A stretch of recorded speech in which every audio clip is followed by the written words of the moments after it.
Entonces, todavía estamos viendo instancias del método de descenso reflejado. Como yo le había dicho, este es un algoritmo que es como un meta-algoritmo, en el sentido de que uno puede ocupar distintas funciones generadoras de distancia que dan lugar a distintos tipos de iteraciones. ¿Ya? Entonces,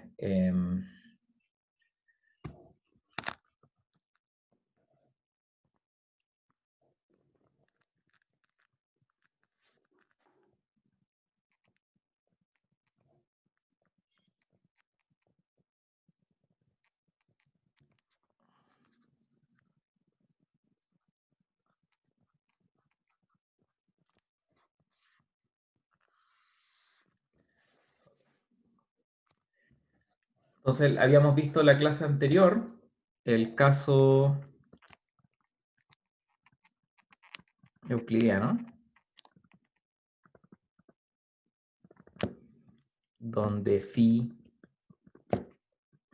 de x es igual a un medio, norma de x euclidiano, la norma euclidiana al cuadrado, ¿verdad? Vimos que en ese caso eh, la divergencia de Bregman asociada a la función phi se escribe como un medio de la norma, o sea, la distancia al cuadrado.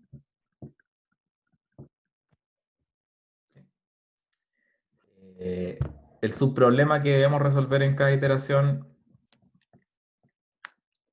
eso lo alcancé a escribir un poco rápido, pero eh,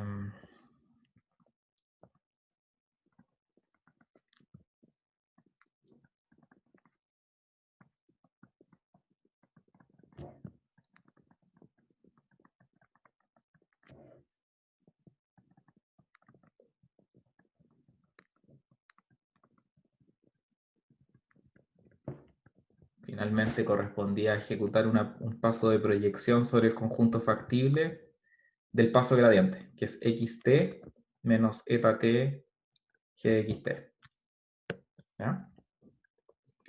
Así que en particular, por ejemplo, algo que analizamos al principio de este capítulo era el método de subgradiente, ¿verdad? Esto que está aquí es un método de subgradiente con proyección.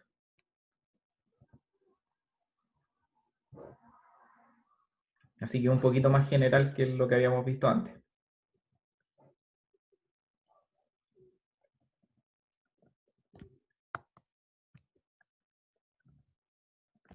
¿Ya? Eh, eso, ¿hay alguna pregunta con respecto a esto?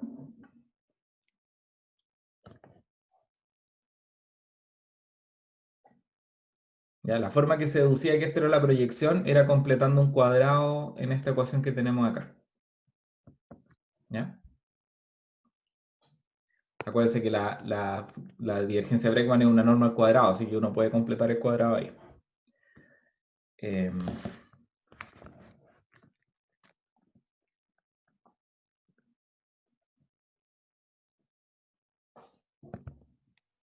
y la convergencia del método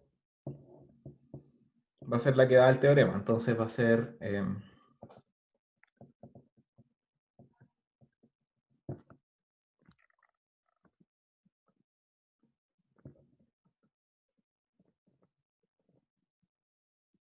perdón, habíamos puesto aquí habíamos inventado la función de diámetro esta para hablar justamente de lo que está acá. Eh, fíjense que la función de diámetro, se me olvidó escribir eso. Lo voy a escribir un poquito más abajo. Entonces, ¿cuál es el diámetro de esta función sobre el conjunto de X? Bueno, por definición, es igual al máximo de y, x en x de la divergencia de Bregman, ¿verdad? La divergencia de Bregman menos la divergencia, o sea, perdón, la función phi en un i menos, ¿lo que estoy diciendo? Eh, En un i menos phi de x. claro, phi de i menos phi de x. Y eso me va a dar lugar a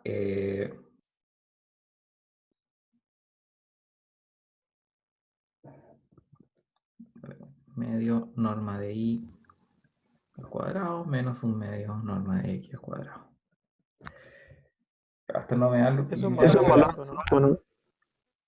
en valor absoluto. O sea, bueno, es que el máximo va a ser simétrico, así que si uno es mayor que el otro, en realidad puedes multiplicar por menos uno o dar vuelta al rol de i e x. ¿Sí? Ah, perfecto. Lo que quería decir acá sí era que en realidad, no sé, o sea, una cota obvia, ¿ok? Quizás se puede mejorar. Quizás no, pero es 2 veces el radio al cuadrado partido por 2. O sea, el radio al cuadrado.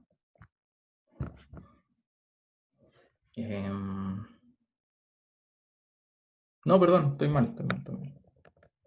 O sea, dado que este término es menor o igual que 0, con el menos, lo puedo ignorar, y esto me da el menor o igual que un medio el radio al cuadrado. Ahí sí.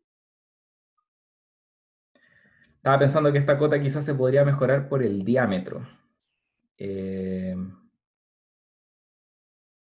Déjeme pensar a ver si es que se puede. Pero, profe, ¿Sí? profe, ¿está asumiendo que X es como una bola? No. O sea, tiene un radio. A ver, digamos que X si está contenido en una bola de radio R, no necesariamente sea igual a la bola. Va a tener esa cota que di ahí. Pero me gustaría tratar algo un poquito distinto. Entonces, un medio norma de i al cuadrado menos 2i x más un medio norma de x al cuadrado menos norma de x al cuadrado. Ahí sí. No necesito el 2 y tengo que sumar acá y coma x.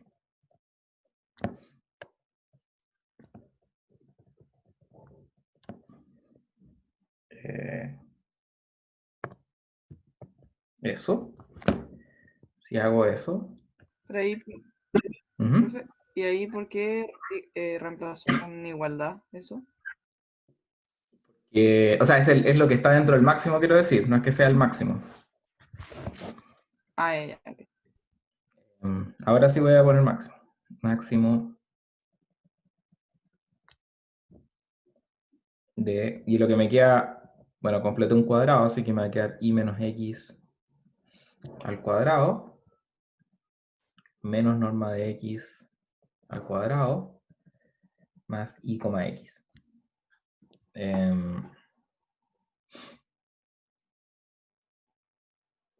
Y este i, x, no sé si es lo más conveniente del mundo, pero lo voy a acotar por la desigualdad.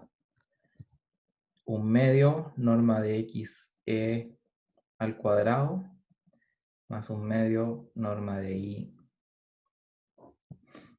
sub e al cuadrado. Profe, una pregunta. Sí. ¿Con la proyección computacionalmente se puede tener problemas o no? Perdón, ¿en qué? Que te perdí un segundo el audio. ¿Por repetir? Que si con la proyección computacionalmente se pueden tener problemas.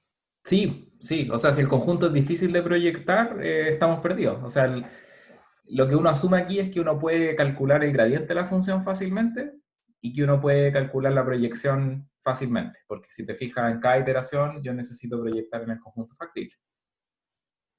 Ok. Sí. Hay un método que no requiere proyecciones, que no sé si alcancemos a ver porque ya queda poco tiempo del curso, pero es parte de la materia que se ve.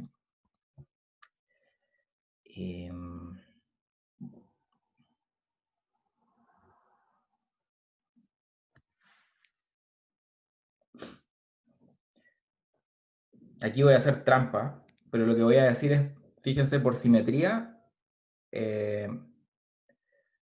sea cual sea el máximo claro, sea cual sea el máximo que se alcance de esto, de este término solamente, ¿están viendo? El que está en corchete, o sea, el que puse la llave. Ese término, si ustedes se fijan, al maximizarse va a algo así como un medio diámetro al cuadrado del conjunto. ¿Ya? Entonces voy a decir aquí arriba, si X tiene diámetro D. ¿Ya? Ahora, ya, y dado eso,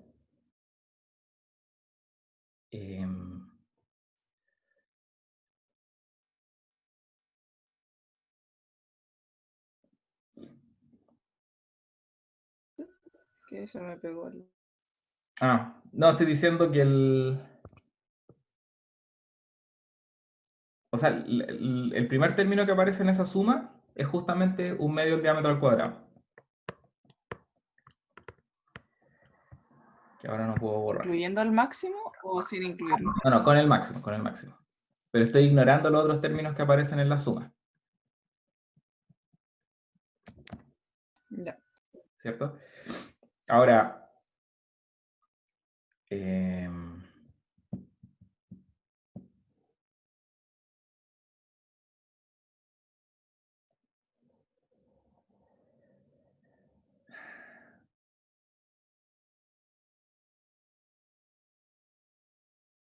sí, pucha, mejor no me voy a aventurar. Aquí, obviamente, esto es menor o igual que menos un medio norma de X al cuadrado. Y aquí me va a quedar un medio norma de Y al cuadrado.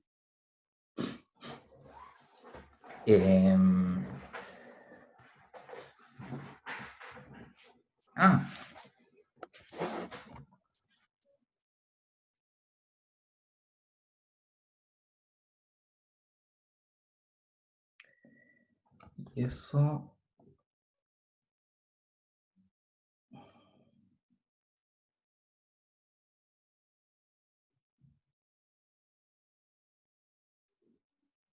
No, esta cosa es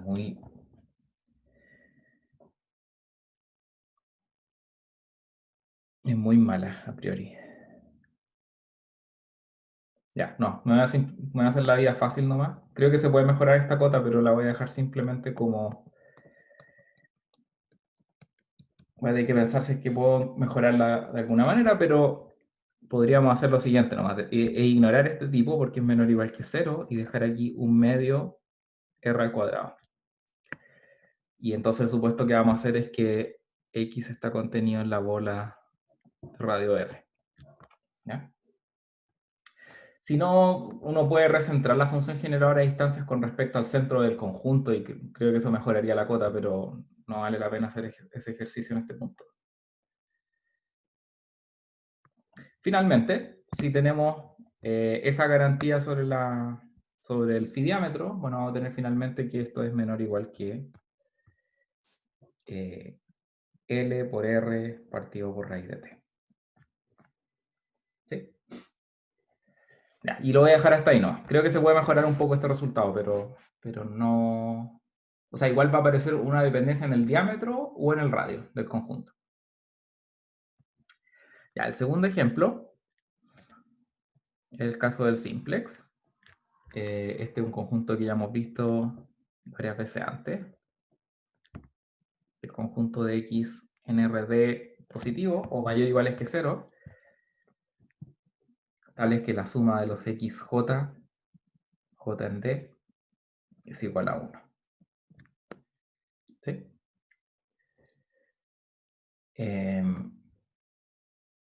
Y vamos a definir como, fíjense, este conjunto no es un conjunto de dimensión llena en RD, ¿verdad? Es un conjunto que vive en un subespacio afín, que es el subespacio afín dado por esta restricción lineal. ¿Ya? Entonces, nos vale, o sea, podemos trabajar la topología relativa, eso es lo que estoy tratando de decir. Entonces, vamos a definir L como los X en RD, tal que la suma de XJ es igual a 1. Y lo que voy a considerar es como le voy a llamar delta D más, que es el interior relativo en la topología de L del conjunto delta D. Vale decir, son aquellos X que suman 1 y que los XJ son todos mayor estricto que 0. ¿Ya? Esto por ahora si quieren es notación, pero me va a servir porque la función generadora de distancias que vamos a utilizar es la función de entropía. Entonces,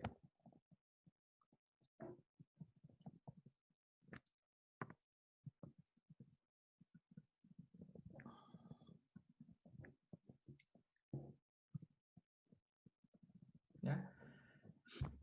Esta función que está aquí es la función de entropía. Y lo que estoy haciendo aquí es restringir las medidas de probabilidad.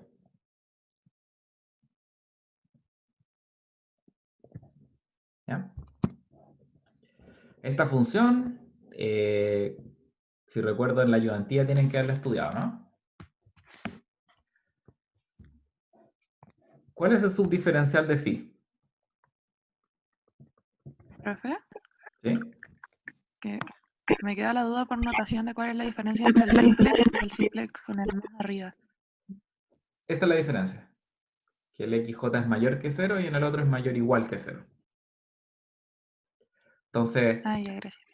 básicamente estamos excluyendo estos elementos que están como en la... que realizan una de las desigualdades de no negatividad con igualdad.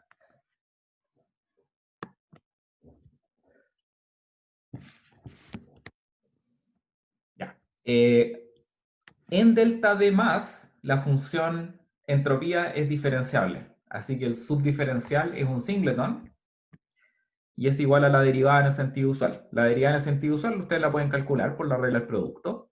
De hecho, esta función es separable, ¿cierto? Cada derivada parcial solo involucra un término en la sumatoria y eso me da la derivada de xj, me da el logaritmo de xj y la otra función me va a dar xj por la derivada del logaritmo, que es 1 partido por xj, así que me queda 1 acá. Ahora, para poder tomar esa derivada necesito que todas las coordenadas de x sean mayor que 0. Así que necesito estar en el interior relativo. Si estoy fuera del interior relativo, hay dos casos. Puedo estar fuera del conjunto de probabilidades, del delta. En ese caso, la función vale más infinito afuera, así que, ¿cómo se llama? Obviamente el subdiferencial es vacío porque estamos en un punto donde la función vale más infinito. Pero en la frontera, en estos puntos de aquí que marqué con círculos, la función phi está bien definida. De hecho, x log x, cuando x tiende a 0, me da 0. El problema es que la derivada explota. Como pueden ver a partir de esta fórmula de aquí. La derivada cuando xj tiende a 0 va a diverger. Así que resulta ser por el hecho de que esa derivada diverge, así como el caso de menos raíz cuadrada que vimos varias veces en el curso, que aquí el subdiferencial es vacío. Así que cualquiera sea el caso, cuando estoy fuera del interior relativo, el subdiferencial es vacío. Ya, veamos la divergencia de Bregman.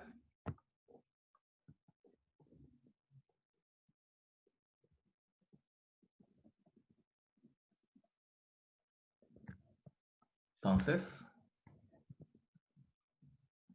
vamos a tomar un X que esté en el interior relativo y un Y que esté en delta. En realidad, Y podría ser cualquier cosa, pero voy a suponer que estamos mirando Y que son factibles.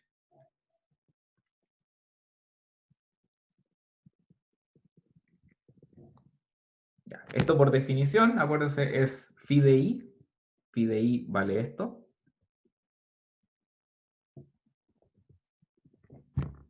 Menos phi de X.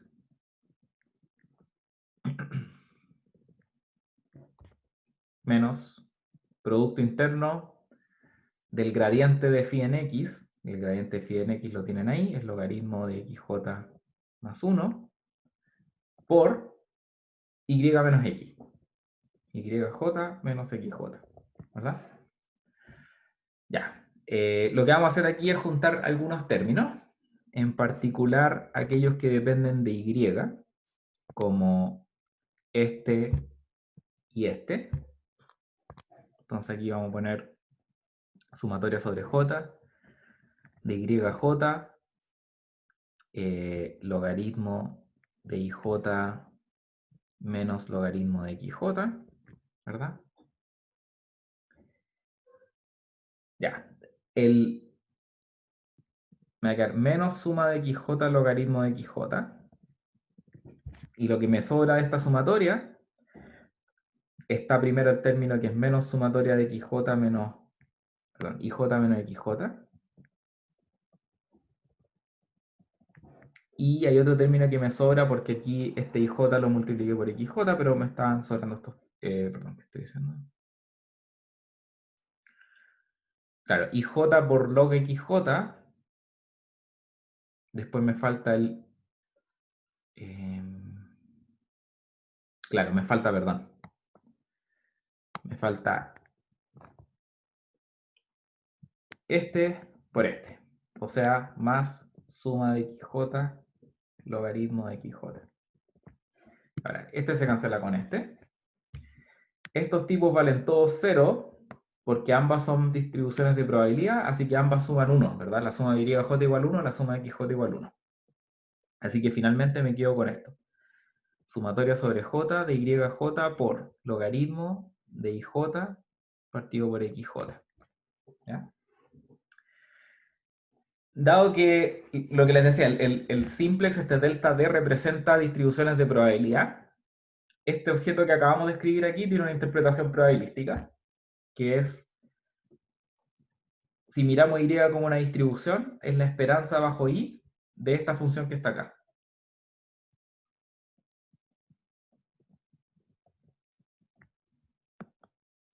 ¿Ya? Y eso es lo que la gente le llama la divergencia de Leibler, que es una medida de divergencia de distribuciones de probabilidad, así como, ¿cómo decir? O también se le llama la entropía relativa.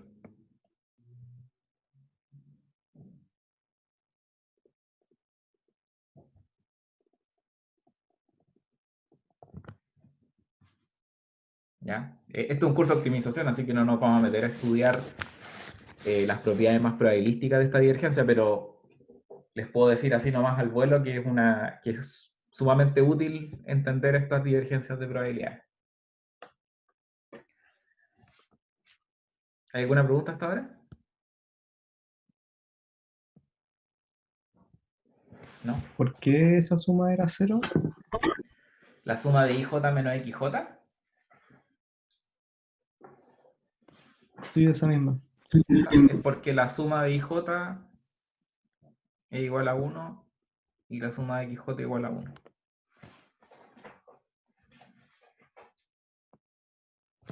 Así que la suma o sea, esa suma de IJ menos XJ es la suma de IJ menos la suma de los XJ.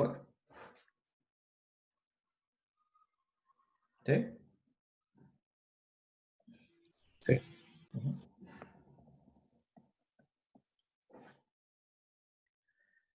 Ya.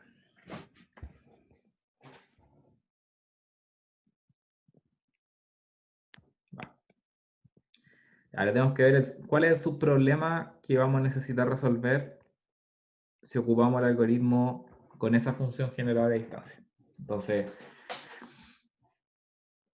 xt más 1 es igual al argmin de y en el simplex, ¿verdad? De f de xt más g de xt, coma i menos xt, más 1 partido por eta de divergencia de i, xt. Ya, eso. Si uno, vamos a ocupar la condición 0 pertenece, o sea, perdón,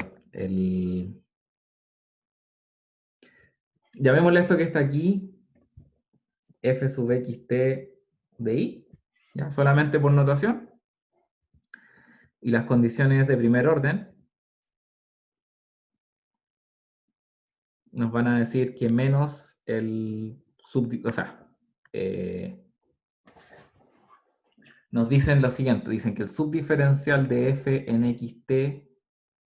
xt más 1, intersectado con el cono normal, ese cono normal del conjunto delta d en xt más 1,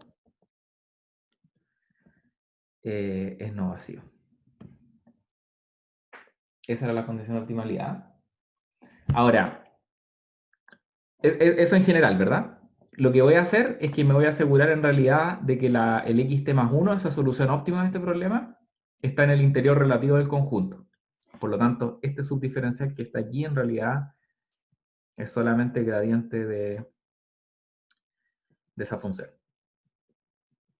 ¿Ya? Porque la función va a ser diferencial en el punto. Y por ende voy a tener una condición de optimalidad. O sea, la iteración que define xt más 1 va a ser como bien definida, única, y vamos a obtener una fórmula para ella. Profe, ¿puedes repetir eso? ¿El punto de que esté más 1 va a estar siempre donde, como bien definido? Va a estar siempre en el interior. O sea, lo que vamos a probar es que xt más 1 pertenece al interior relativo de este delta, que lo habíamos llamado delta d más. Y en ese punto, pero lo vamos a probar ahora. Sí.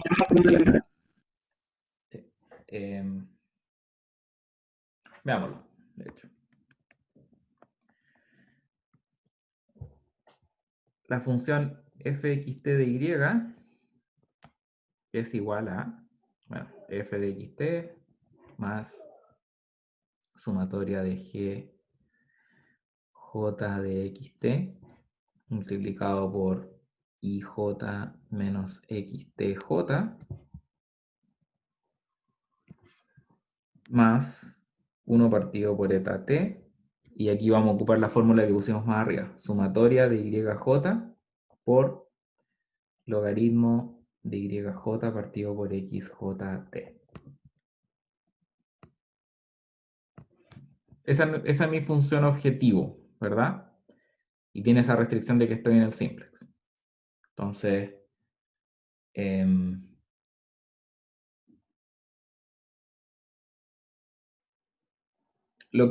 perdón, se me olvidó decir. Las condiciones de primer orden entonces son lo que escribí aquí arriba. Si me aseguro que x tema 1 está en el interior relativo, el cono normal, acuérdense, cuando yo estoy adentro del conjunto, el cono normal es 0. Por lo tanto, la condición de optimalidad que voy a obtener es tipo gradiente igual a 0. ¿Ya? Hagamos eso. Entonces calculemos el gradiente.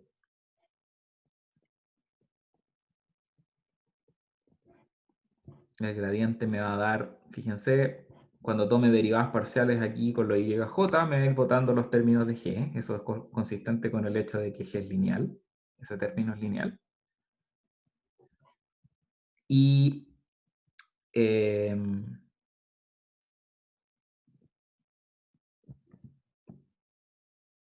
voy a hacer acá? Voy a escribir la derivada. Creamos la derivada parcial de este objeto. ¿Profe? ¿Sí?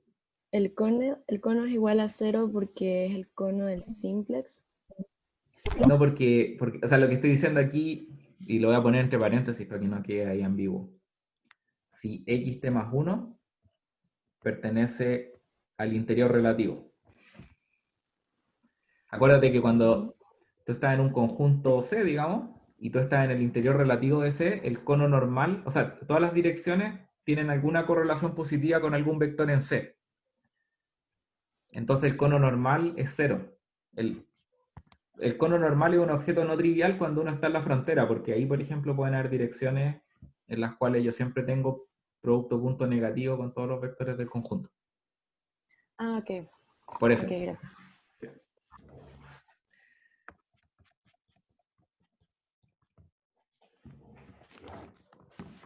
Ya. Entonces voy a tomar la derivada parcial de este objeto que tenemos aquí. con respecto a y.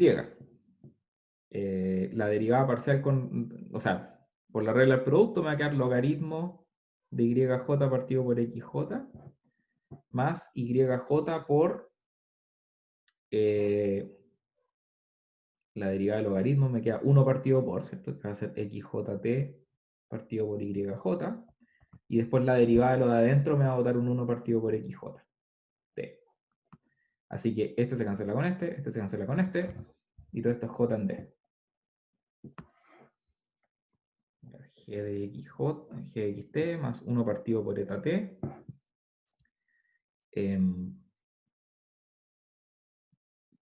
Logaritmo de yj xjt más 1.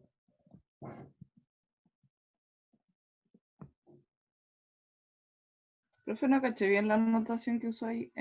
Puso como, sacó el gradiente, pero a la derecha expresó como un índice.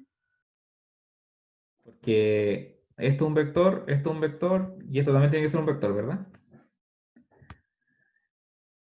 Ah, ya, pero lo está escribiendo en vez de componente a componente, como que lo resumió así como. Sí.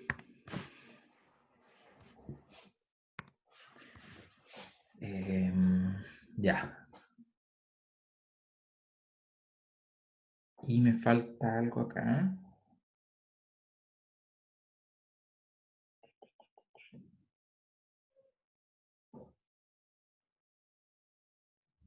No, esto está bien, perdón, esto está bien.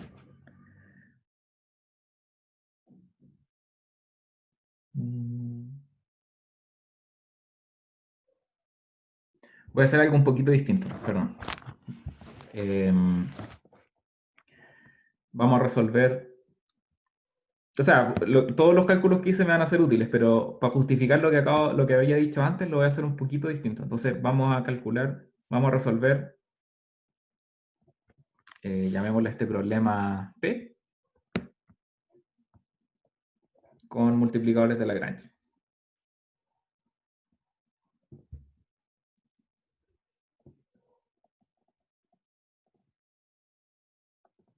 ¿Ya?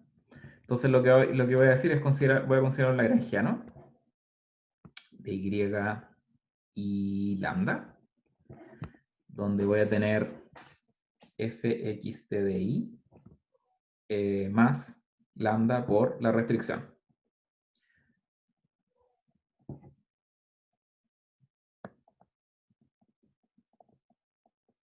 Esa es la restricción, ¿verdad? La restricción de que estos coeficientes son no negativos, la voy a ignorar. O sea, en el fondo voy a mirar el problema de minimizar el lagrangiano sujeto a que y es mayor o igual que 0.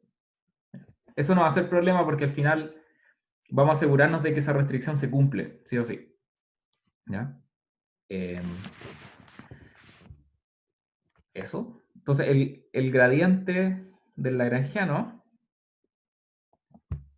es igual al gradiente de f, que ya lo calculamos, es g de xt más 1 partido por eta t, logaritmo de yj partido por xjt más 1, j, menos, y fíjense que las derivadas parciales de la última función que aparecen, me va a botar un lambda por el vector de unos, ¿verdad? Y yo quiero que esto sea igual a 0. O sea, lo que yo quiero es que en cada j, gj de xt más 1 partido por eta t, logaritmo de yj partido por xj, t, sea igual a lambda menos 1 partido por eta t. Esto es para todo j en d.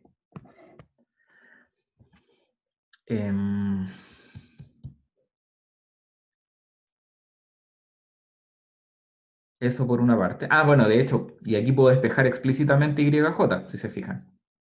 Entonces, 1 partido por eta t, logaritmo yj partido por xjt, es igual a lambda menos 1 partido por eta t, menos menos GJXT. Y eso quiere decir que YJ es igual a XJ por la exponencial de eta t factor de lo siguiente. Lambda menos 1 partido por eta t menos GJ de XT. ¿Verdad? Así que arreglando un poquito esto, me dice que XJ por la exponencial de menos eta t GJ de XT más eta t lambda menos 1 partido por eta t. Menos 1, ¿verdad? Ahí sí. Entonces aquí está donde, lo que yo les decía de que en el fondo este YJ es XJ de t más 1, ¿verdad? Fíjense que la fórmula que nos dio el gradiente igual a 0 hace que todos estos términos sean mayores que 0 si es que el XJ es mayor que 0, ¿verdad? Así que la restricción de no negatividad del simplex siempre se preserva en el subproblema.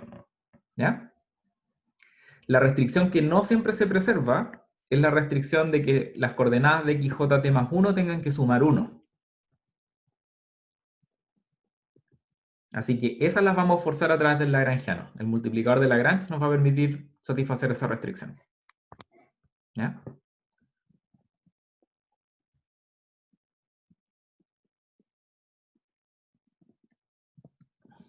Profe, ¿Sí? no me quedó claro por qué de esta forma se tiene que calcular el XJT más 1.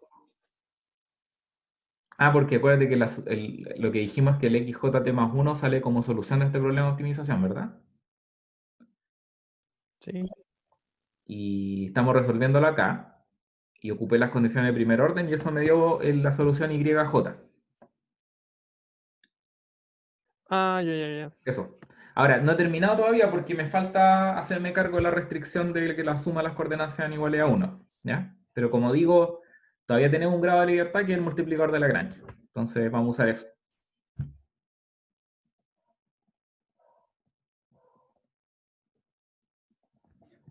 Y eso implica que aquí vamos a tener XJT, perdón, aquí me falta un T. XJT por la exponencial de menos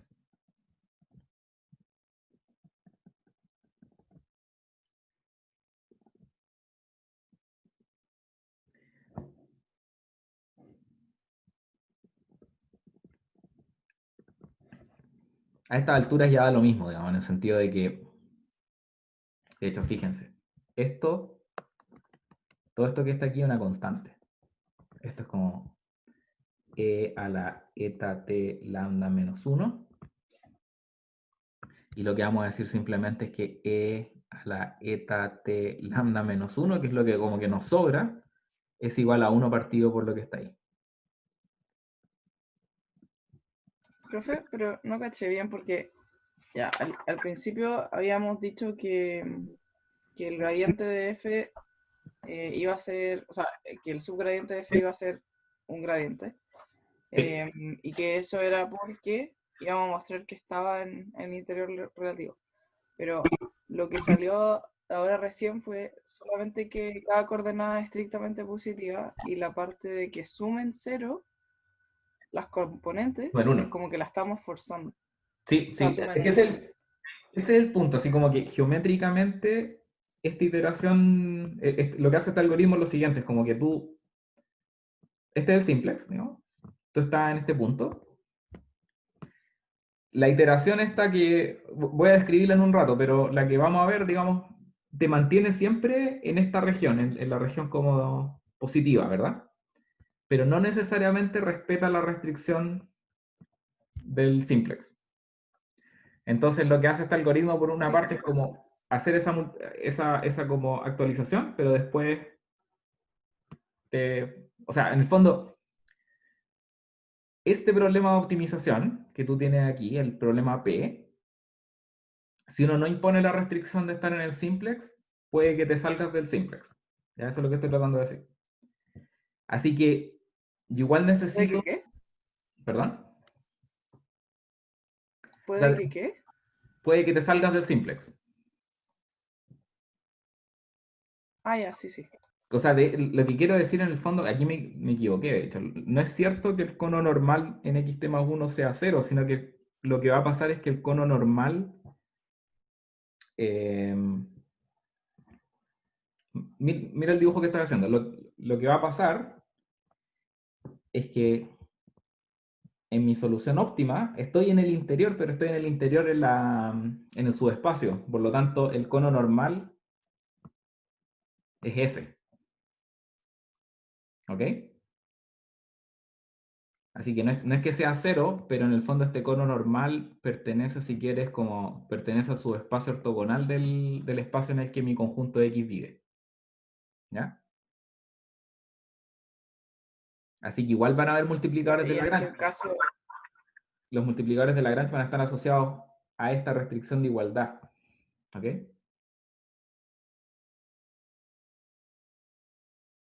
Sí, dime. o sea, es que como que me parece raro que, más que nada por el argumento de que ahí a la izquierda habíamos dicho que tenía un gradiente único, pero en verdad eso solo pasa si es que cae dentro. Y ese si es que cae dentro, como que lo estamos forzando después. Esa era como... No, o sea, a ver, ya. Buen punto. O sea, lo que pasa es que esta función que tú tienes aquí, sin la restricción, es diferenciable en todo el hortante positivo, en R más D.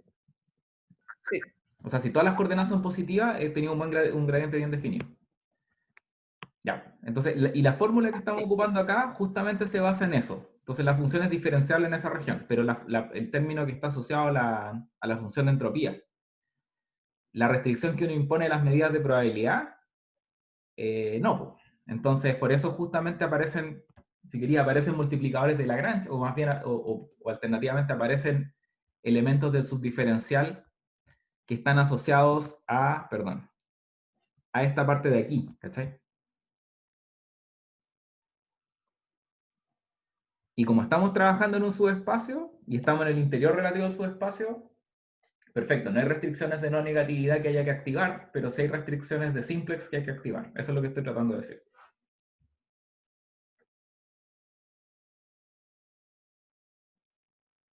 ya, ok. ¿Sí? Ahora, si uno hace ciegamente multiplicadores de Lagrange, esto funciona igual. ¿Sí? Lo que pasa es que, y de hecho es lo que estamos haciendo acá, digamos.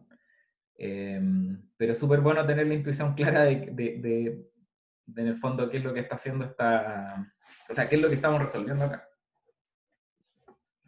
¿Ya? Si la función de entropía fuera tal de que en el fondo sus gradientes se mantuvieran en el subespacio, no tendríamos ningún problema, pero eso no es necesariamente cierto. Ya. Entonces, finalmente, nos podemos hacer cargo de la restricción de que nuestro vector xt más 1 está en el simplex, ajustando el multiplicador de Lagrange y ajustándolo de esta manera. Si se fijan, ahora volviendo llamémosle a esto estrella.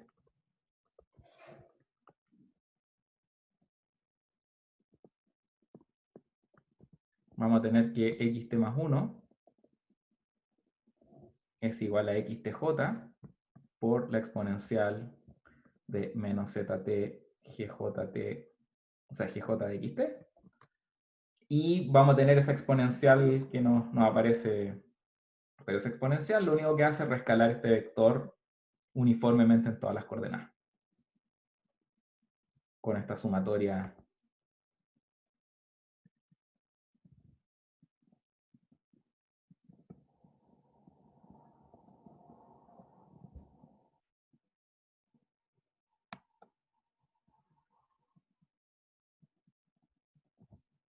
¿Ya?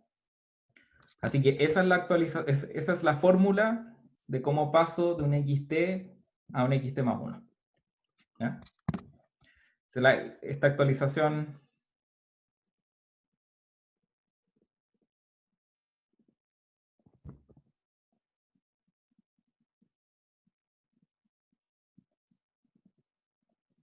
se conoce como el método de peso multiplicativo.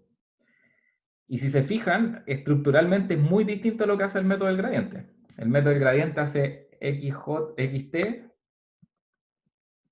menos eta gradiente de f de xt, ¿verdad?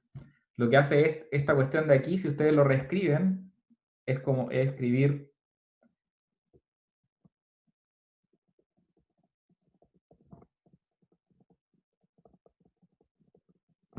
¿te fijan? Entonces como que si yo represento mis x como logaritmos, yo veo una actualización tipo gradiente, pero después aplico una exponencial. Bueno, este mapeo logaritmo es el mapeo al dual. Entonces tomo x y lo convierto como en log x. En el espacio dual hago un paso de gradiente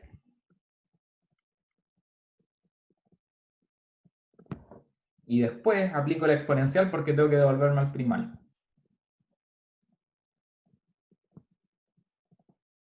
¿Ya? Y eso era lo que habíamos dicho que era como la mecánica bajo la cual funcionaba este método, ¿verdad? Estoy tratando aquí de hacer la mímica con lo que habíamos descrito al principio del capítulo. Ya, no sé si hay alguna pregunta al respecto. Profe, ¿Sí? me da una sensación de que esto se parece de una forma un poco extraña a un softmax. Sí, pues, justamente, o sea, también tú podrías verlo ahora.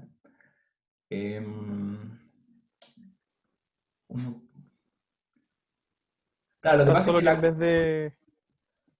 O sea, uno como que cambia el parámetro que va dentro de la exponencial, pero se parece bastante a un softmax. Claro, pero si tú te acordáis, o sea, nosotros sabemos por qué esa conexión, porque para esta función, la conjugada era un softmax, ¿verdad? Era el logaritmo de la suma de la exponencial de YJ. No me acuerdo la fórmula exacta, pero creo que era eso, ¿no? Aquí estoy omitiendo los beta que aparecían en esa fórmula. Ahora, y la iteración de descenso reflejado nos dice gradiente phi de x t más 1 es igual a gradiente phi de xt menos eta t g de xt. Entonces, xt más 1 es igual al gradiente de phi conjugado de gradiente phi de x menos eta t g de xt. Entonces, claro, o sea, está medio implícito dentro de todo lo que estamos haciendo de que la función de softmax está siendo aplicada de alguna manera a través de su gradiente. ¿Sí?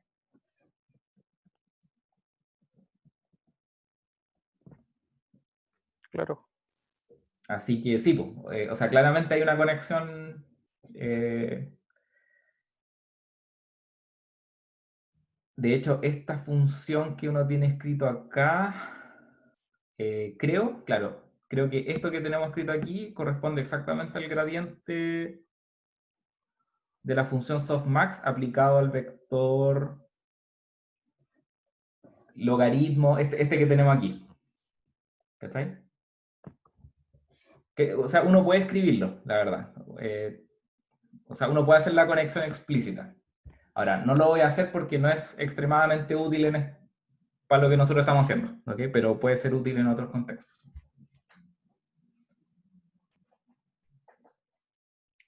Ya, perfecto. Y en la ayudantía van a ver otro ejemplo que está en los apuntes también, que es el caso de bola LP. ¿Ya? Y ahí, por ejemplo, van a ver cómo hacer una iteración de descenso reflejado con respecto a la norma L1. ¿Ya? Sí, por ejemplo, es importante que en este caso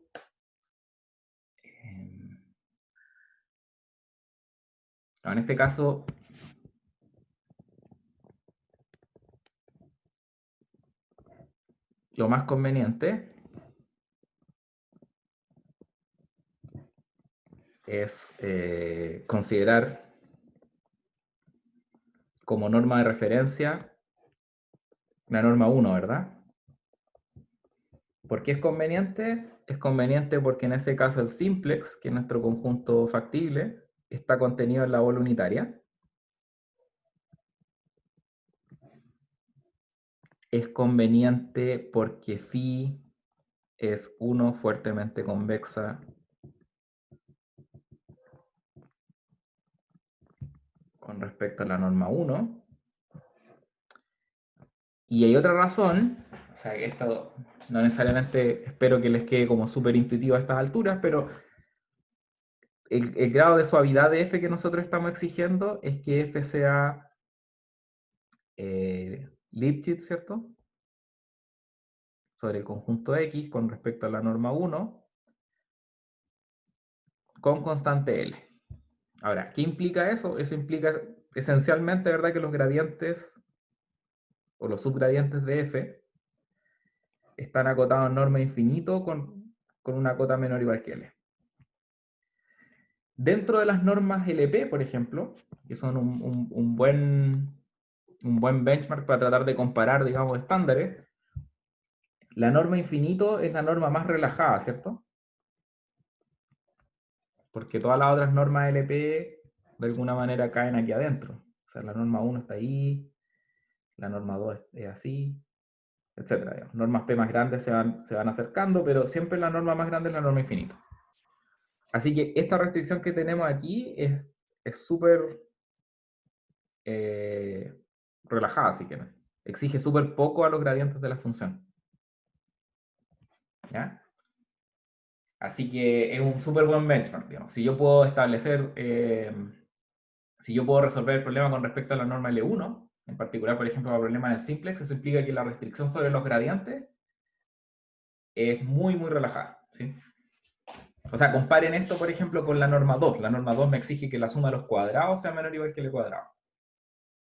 Y eso es mucho más exigente.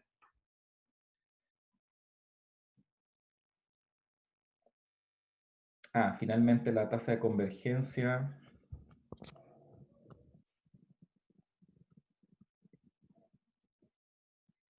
Y la tasa de convergencia, acuérdense que depende, perdón, me falta el phi diámetro. ¿Cuál es el phi diámetro de esta función?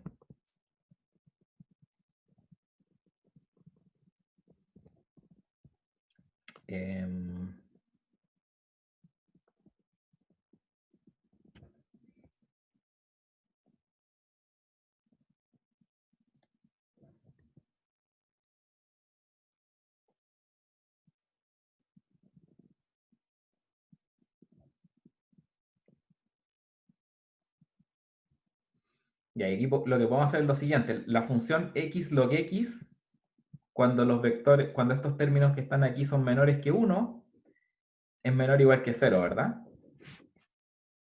Así que solamente me voy a concentrar en acotar este tipo.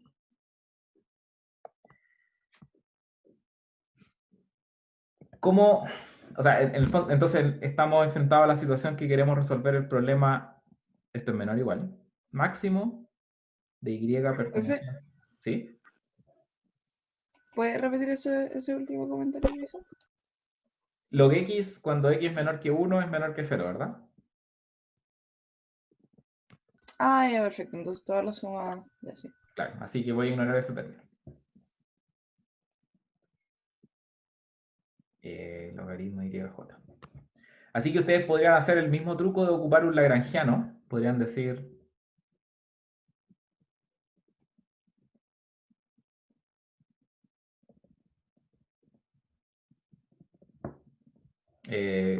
hagamos el problema de minimización, que es más fácil.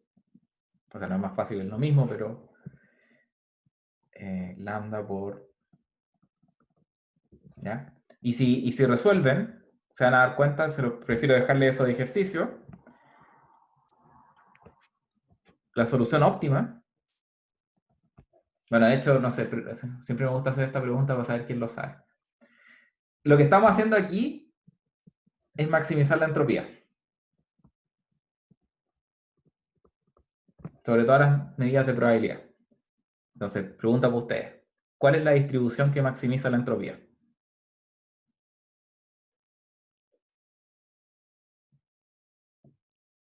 Y eso me va a decir cuál es la solución óptima de este problema.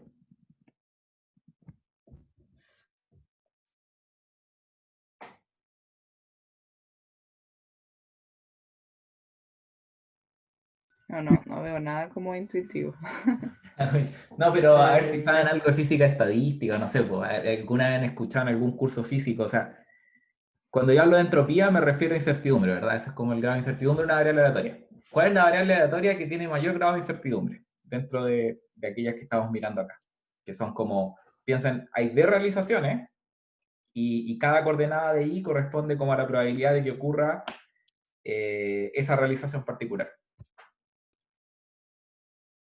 ¿Una binomial? Binomial, pero binomial...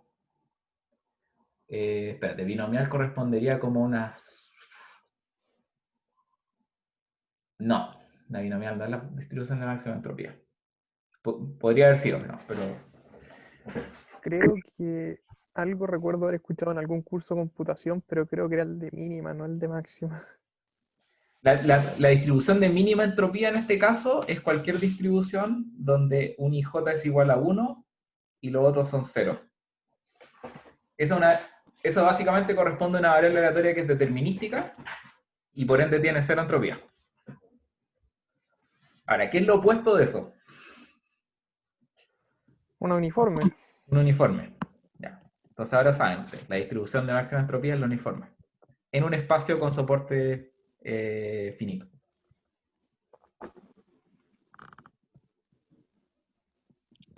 En espacios con soporte infinito es mucho más difícil. O sea, no es que sea más difícil, pero una pregunta que no está bien planteada, de hecho. Si ustedes toman la solución, o sea, esa solución y estrella, lo que van a ver es que entonces esto me va a resultar menor o igual que menos la suma de YJ, donde YJ es 1 partido por D, ¿cierto? Y el logaritmo me queda así, ¿verdad? J igual 1 a D. Ahora, esta sumatoria se cancela con esta. El logaritmo, si yo hago pasar el denominador al numerador, me boto un menos. Esto me queda log D. ¿Ya? Esa es la variación de la función de entropía dentro del simplex. ¿Ya? Ese es como el rango en el que se mueve esta función. Y por ende, la convergencia del método entrega que esto es menor o igual que, habíamos dicho, L raíz cuadrada de 2 por el diámetro partido por raíz de t. Así que esto me va a dar, podemos escribirlo así, 2L cuadrado log D, me falta aquí, no, está bien. Ahora, claro, perdón, ojo, donde L es igual al, si quieren, al máximo de X en delta D, de los gradientes o los subgradientes.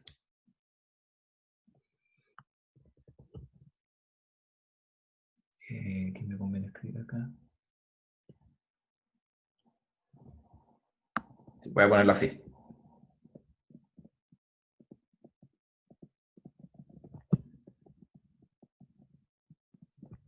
Eso. O sea, la constante de Lipschitz que yo estoy utilizando es la constante de Lipschitz con respecto a la norma infinito.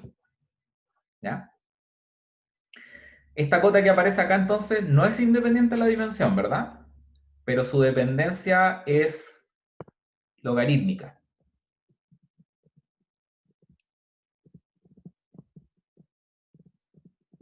Lo cual para estándares de esta área, digamos, es algo aceptable. El logaritmo es una función que crece súper lento, entonces como que es casi como si fuera una constante. ¿Ya? El beneficio sí está en otras cosas. Pues está, por ejemplo, en que la constante de Lipschitz se mide en la norma infinito. ¿Okay? Si ustedes midieran con la norma L2, podrían tener un incremento en esa constante de L hasta un factor que es raíz de la dimensión. Y como les decía, eso es mucho más dramático en términos de la convergencia. ¿Hay alguna pregunta?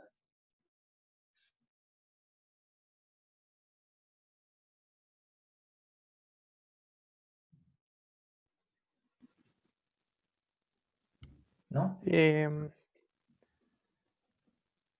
Siento que es muy bueno en este caso, pero ¿qué caso? O sea, como ¿hay algún ejemplo así como más o menos práctico que se use exactamente esto o no? ¿O es medio Sí, complejo encontrarse algo que sea tan bueno como esto? claro, o sea, hay a ver, muchos ejemplos como de aplicaciones donde en el fondo tú estás jugando en el fondo son estrategias probabilísticas. En el fondo tú tenés como un conjunto de acciones que tú podés tomar. Por ejemplo, el caso típico en teoría de juegos, digamos.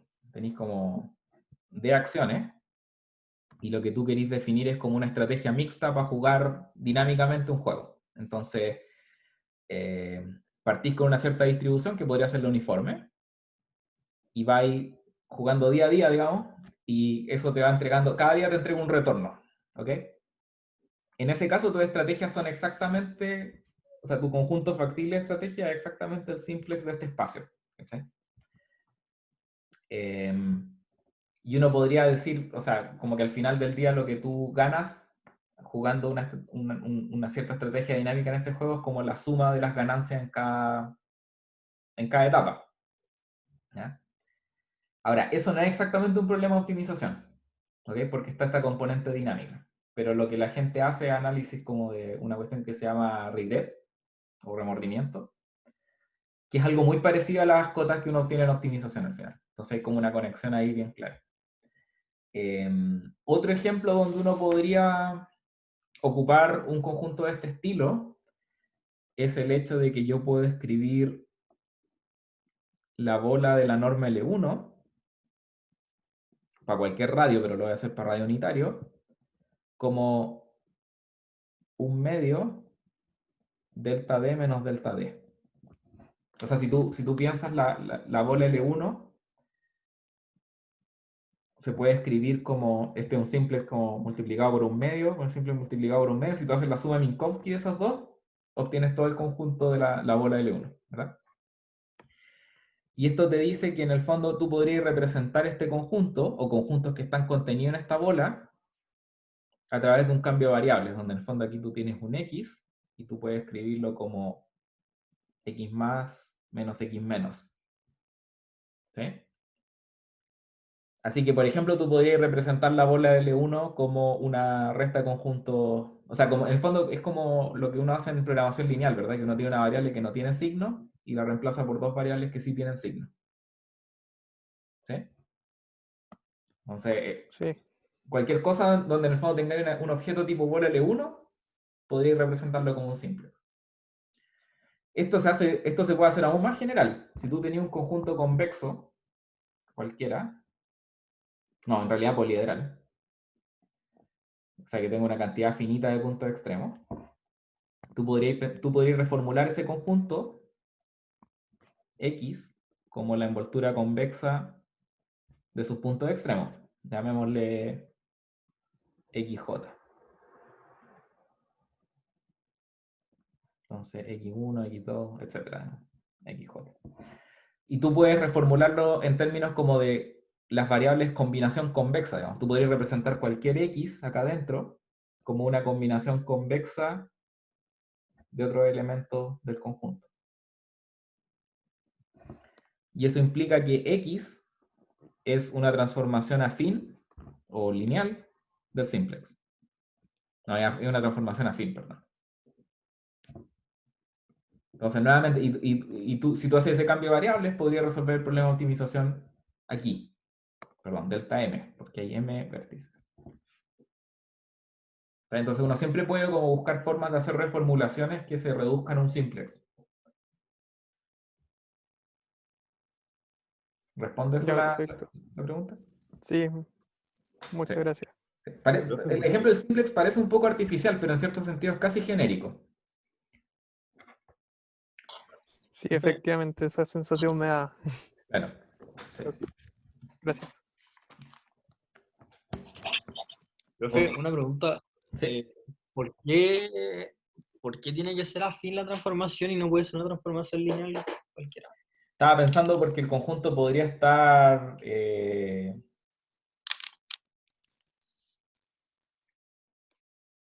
Ah, no, perdón, es lineal, es lineal. Estaba pensando que como el simplex no es centrado en el origen, podría ser eso un problema, pero no, porque en realidad lo que tú hacías es convertir cada elemento, como cada punto extremo del simplex en un punto extremo de, de este conjunto X.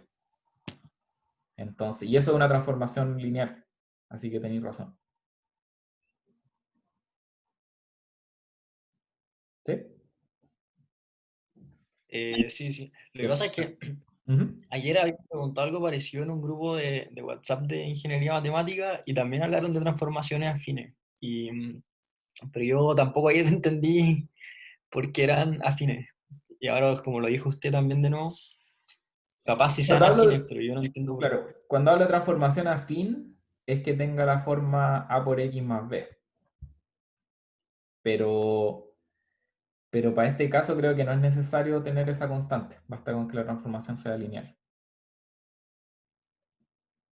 Así que, o sea, Ah, tendría que verlo más en detalle, ¿ok? Pero creo que es lineal. Basta con que sea lineal.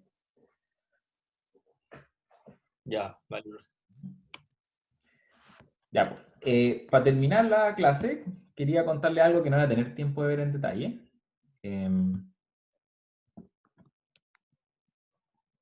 Están los apuntes si les interesa, pero es un capítulo que es largo.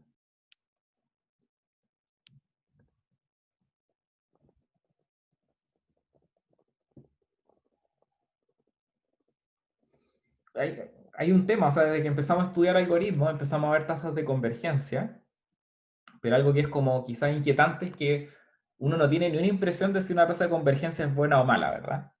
Y bueno, obviamente uno quisiera las tasas de convergencia más rápidas posibles, pero si se fijan, por ejemplo, las cotas que obtenemos para estos métodos no diferenciables son súper lentos. Cuando yo tengo 1 partido por raíz de t acá, o sea, imagínense si yo quiero obtener 10 a la menos 3 dígitos, traten de hacer el cálculo de cuántas iteraciones necesito ejecutar y son bastantes. ¿Ya?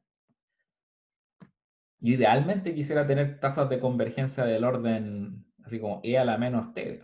Eso sería lo ideal. Porque en el fondo, eso implica que cada dígito extra de precisión me cuesta constante. ¿Sí? Entonces, como que es una pregunta razonable plantearse como, ¿cuál es la complejidad de resolver problemas de optimización?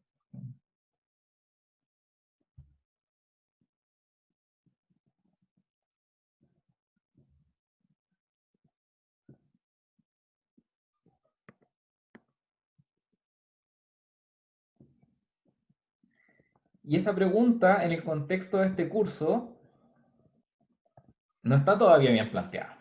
¿Ok? Porque cuando uno habla de complejidad computacional en general, no se refiere a que tiene que haber, no sé, una codificación en bits, una máquina de Turing, etcétera, digamos.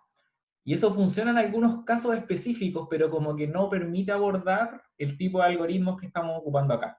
¿Ok? En el sentido de que nuestros algoritmos son como más métodos numéricos. Digamos. Cuando si uno se pone a meterse en el detalle de cómo ejecuta un bit y cuál es la máquina de Turing que hace esto y esto otro, digamos, se empieza a meter en un embrollo del que es difícil salir.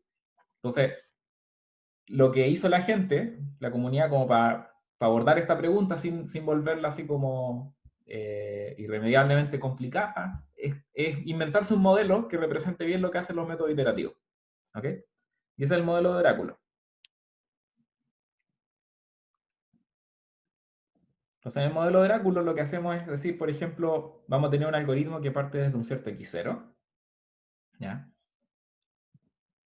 O sea, de partida vamos a pensar en clases de problemas de optimización. ¿Ya? Y una clase de problemas de optimización va a ser una familia de problemas que está codificado por una función objetivo, por una precisión objetivo y por un conjunto factible.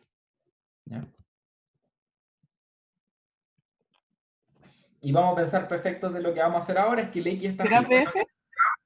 ¿Cómo? ¿Verdad? ¿Qué es lo que era PF? ¿La función objetivo? No, P, Esto es como P sub F epsilon X. O sea, es un problema que tiene asociado una función objetivo, una precisión objetivo y un conjunto factible. Entonces, P F epsilon X va a ser igual al problema de minimizar F de X con X en X. Y vamos a decir que resolvimos ese problema. O sea, resolver P F epsilon X es encontrar, llamemos un X sub epsilon en X, tal que F de X epsilon menos F de X estrella, donde X estrella es la solución óptima, es menor o igual que epsilon.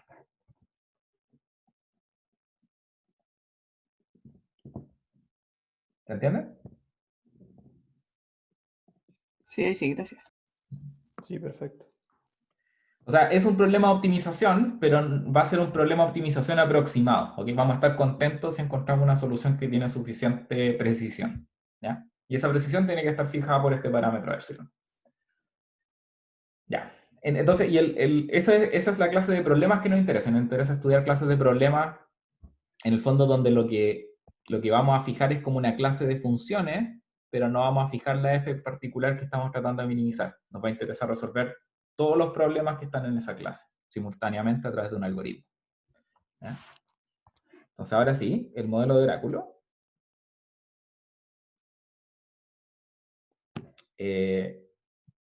Funciona así. Lo que vamos a hacer es partir desde un x0, que está fijo, ¿verdad? Porque el algoritmo tiene que partir de algún punto y en ese momento cuando parte no tiene ninguna información de la función que está tratando de minimizar. Entonces, hace esa consulta y va a haber un oráculo acá que, dada esa consulta, le va a entregar, por ejemplo, f de x0 y el gradiente de f en x0. En realidad aquí este gradiente f en x0 podría ser cualquier elemento del subdiferencial. ¿Ya? Una vez con esa información, el algoritmo calcula x1.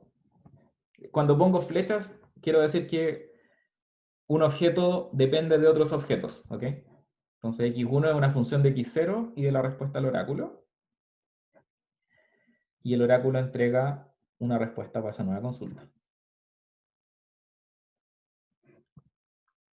Y así sucesivamente. O sea, estas flechas continúan, digamos. Hasta que en algún momento xt yo decido parar. Y si decido parar es porque encontré una solución aproximada. ¿Ya? Profe, pero y acá con oráculo se refiere a como un resultado o ¿a qué se refiere? O sea, lo que me refiero a un oráculo es que cuando uno habla de oráculos, uno quiere decir que el algoritmo no conoce cierta información y se la pregunta a otro. Digamos. El oráculo lo que hace es responder la consulta, ¿no? No me importa cómo. Y no va a contar como parte del costo computacional. El oráculo, vamos a suponer que como que toma tiempo constante en responder estas consultas. Lo cual ustedes saben que no es cierto porque calcular un gradiente de una cuadrática incluso implica hacer un producto matriz vector, pero vamos a ignorar ese hecho, ¿no? Lo que me interesa saber es como cuántas veces tengo que repetir este proceso para poder encontrar una solución aproximada. ¿Sí?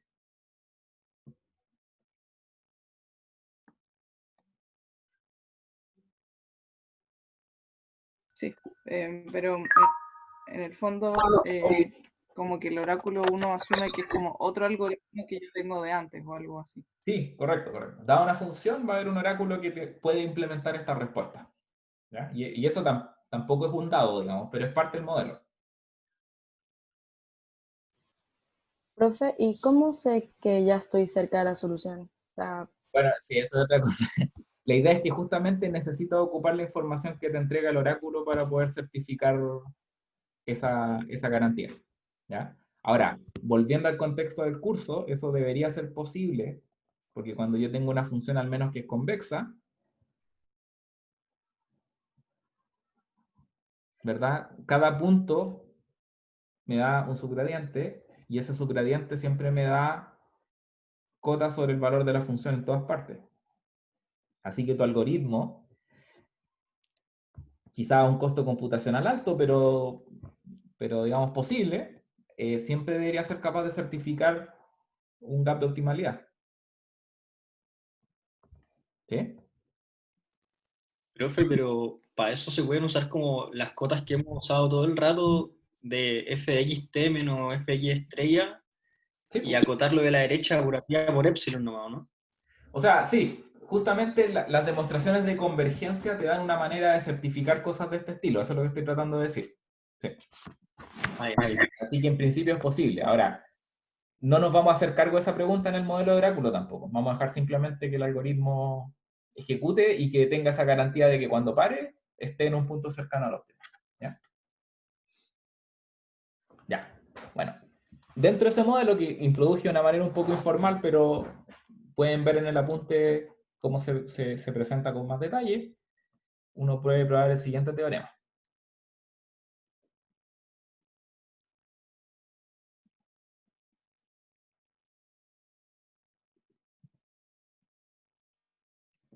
Entonces,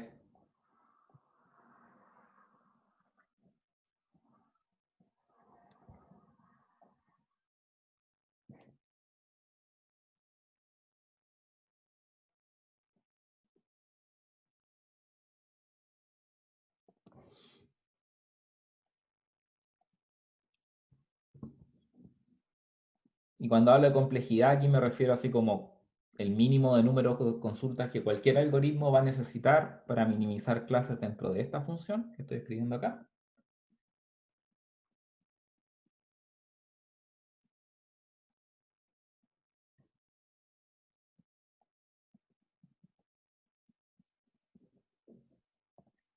Y con precisión epsilon.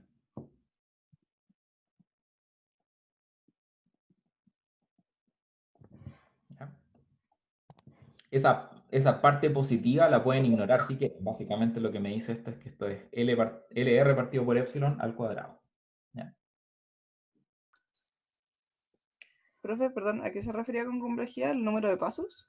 Claro, el T mayúscula, digamos, ese T mayúscula que está aquí, pero es como, cuando digo complejidad me refiero como al mínimo número de T mayúscula que cualquier algoritmo va a necesitar para minimizar clases dentro de esta función, de esta clase de funciones. ¿Ya?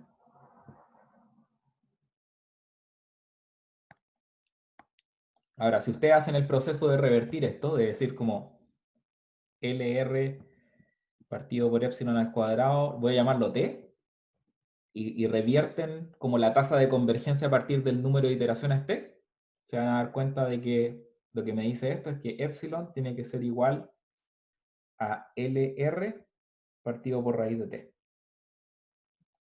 Y esto es exactamente la tasa de convergencia de su gradiente.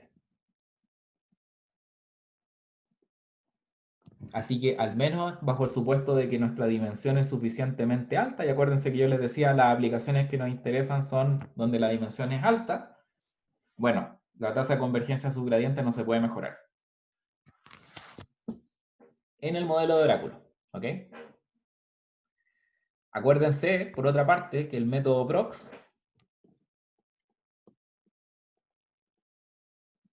entregaba algo del tipo LR partido por T, que es mejor. Pero lo que pasa es que el método PROX no es un método de Oráculo.